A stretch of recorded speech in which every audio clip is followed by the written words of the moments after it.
আজকে তোমাদের জন্য নিয়ে এসেছি মডেল অক্সিলারি সেকেন্ড ক্লাস। ঠিক আছে, modal auxiliary part 2 second class. আগের ক্লাসে আমরা কি শিখেছি? আগের ক্লাসে আমরা শিখেছি মডেল অক্সিলারি কাকে বলে, মডেল অক্সিলারি কোথায় বসে, মডেল অক্সিলারি এক্সাম্পল কি, মডেল অক্সিলারি বৈশিষ্ট্য, এগুলো আমরা আগের ক্লাসে শিখেছি। আজকের ক্লাসে আবার দুটো গুরুত্বপূর্ণ মডেল অক্সিলারি ব্যবহার শিখবো, একটা হচ্ছে ক্যান আর একটা হচ্ছে কুড। তো এই ক্যান আর কুডের আমরা তুলনামূলকভাবে আলোচনা করে পড়বো, তাহলে আমাদের জিনিসটা বুঝতে সহজ। দেখো এদিকে দেখো ক্যান, ক্যান কখন বসে? দেখো এক নাম্বার, সামর্থ্য বোঝাতে ক্যান বসে। আমি বা তুমি কোনো কিছু করতে সমর্থ, সেটা বোঝাতে ক্যান বসবে। যেমন দেখো আই ক্যান রান, আমি দৌড়াতে পারি। ঠিক আছে, তাহলে এই যে বর্তমানকালে সামর্থ্য বোঝাতে ক্যান বসছে, আই ক্যান রান, আমি দৌড়াতে পারি। একই রকম ভাবে অতীতের সামর্থ্য বোঝাতে কুড বসে, মানে আমি অতীতকালে কোনো একটা কাজ করতে সমর্থ ছিলাম, ঠিক আছে, সেটা বোঝাতে কুড বসে। এবার আই কুড রান, তাহলে বোঝা গেল। দেখো প্রেজেন্ট টেন্সে কি বললাম, আই ক্যান রান, ক্যানের ব্যবহারের ক্ষেত্রে আই ক্যান রান, কুডের ব্যবহারের ক্ষেত্রে আই কুড রান। 2 নাম্বার দেখো, অনুমতি নেওয়া বোঝাতে ক্যান বসে। তুমি বা আমি যখন কারো কাছে অনুমতি নেব, তখন কি বসবে? ক্যান বসবে। Can I take your book, আমি কি তোমার বইটা নিতে পারি? অনুরোধ করছি, অনুমতি চাইছি যে আমি কি তোমার বইটা নিতে পারি। একই রকম ভাবে পাস্ট টেন্সে দেখো নম্র বা বিনম্র অনুরোধ বোঝাতে কুড বসে। Could I use your phone, আমি কি তোমার ফোনটা ব্যবহার করতে পারি। এই যে বিনম্র অনুরোধ করা বোঝাতে কুড বসে। এখানে দেখো অনুমতি দেওয়া বোঝাতে ক্যান বসে। যখন আমি তোমাকে অনুমতি দিচ্ছি বা তুমি আমাকে অনুমতি দিচ্ছ কোনো কাজে, তখন সেটা ক্যান বসবে। যেমন দেখো ইউ ক্যান টেক মাই বুক, তুমি আমার বইটা নিতে পারো। তাহলে কি বলা হলো? অনুমতি নেওয়া বোঝাতে ক্যান বসে, অনুমতি দেওয়া বোঝাতে ক্যান বসে। এদিকে দেখো ক্যানের পাস্ট ফর্ম হিসাবে কুড বসে, ক্যানের পাস্ট ফর্ম হিসাবে কি বসে? কুড বসে। ইউ কুড টু মাই বুক।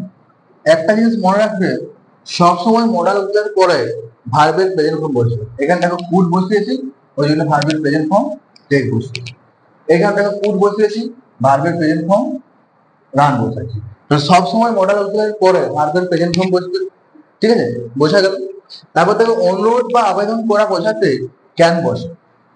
আমি কাউকে অনুরোধ করব বা কারোর কাছে কিছু আবেদন করব, সেই অনুরোধ বা আবেদন করা বোঝাতে ক্যান বসে। Can you give me a chance, তুমি কি আমাকে সুযোগ দেবে? তাহলে এটা কি? আমি অনুরোধ করছি বা আবেদন করছি। এদিকে দেখো বর্তমান সম্ভাবনা বোঝাতে কুড বসে। ইট কুড রেন টুডে, আজ বৃষ্টি হতে পারে, একটা সম্ভাবনা। এরপর দেখো ক্যান নট, ক্যানের সাথে সাথে আমরা ক্যান নটের ব্যবহারটা শিখে নেব। দেখো অসামর্থ্য বোঝাতে ক্যান, অসামর্থ্য বোঝাতে বা নেগেটিভ অর্থে ক্যান নট বসে।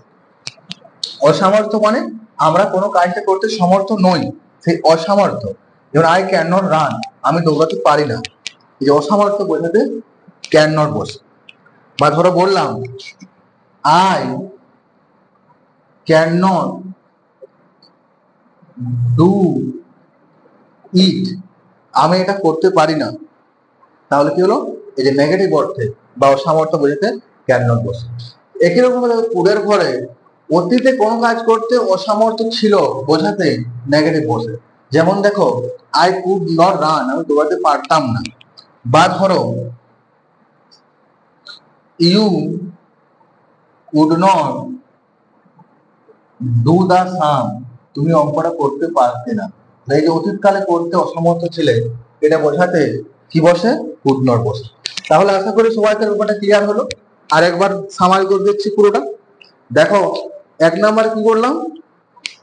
সামর্থ্য বোঝাতে ক্যান বসে। আর এদিকে কি বললাম? অতীতে সামর্থ্য বোঝাতে কুড বসে।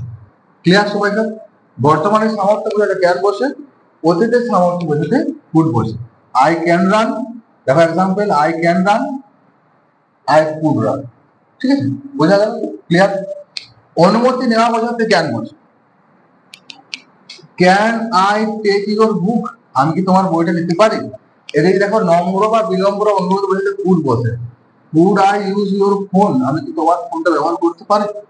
এটা অনুমতি দেওয়া বোঝাতে ক্যান বসে, you can take my book.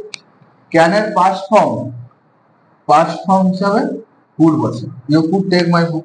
অনুরোধ বা আবেদন করা বোঝাতে ক্যান বসে, can you give me a chance. বর্তমান সম্ভাবনা বোঝাতে কুড বসে, ইট কুড রেন টুডে, তাহলে সম্ভাবনা বোঝাতে কুড বসে। অতীতে অসামর্থ্য বোঝাতে বা নেগেটিভ অর্থে ক্যান নট বসে, I can not run, I can not do it. অতীতে দেখো, এখানে দেখো এই যে অসামর্থ্য, এটা হচ্ছে বর্তমানে অসামর্থ্য, আমি এই কাজটা করতে এখন পারি না। তাহলে দেখো অসামর্থ্য বোঝাতে বা নেগেটিভ অর্থে ক্যান নট বসে, I can not run, I can not do it. এই যে দেখো অতীতে কোনো কাজ করতে অসামর্থ্য ছিল বোঝাতে বা নেগেটিভ অর্থে কুড নট বসে, আই কুড নট রান, আমি দৌড়তে পারতাম না, you could not do the sum, তুমি অঙ্কটা করতে পারতে না। তাহলে এগুলো হচ্ছে তোমার নেগেটিভ অর্থে। তো এটা আমাদের মডেল সেকেন্ড ক্লাস এখানে শেষ করছি, ঠিক আছে। পরের ক্লাসে আমরা আরো দুটো অক্সিলারি ভার্বের গুরুত্বপূর্ণ অভিভাবের ব্যবহার শিখবো, ঠিক আছে।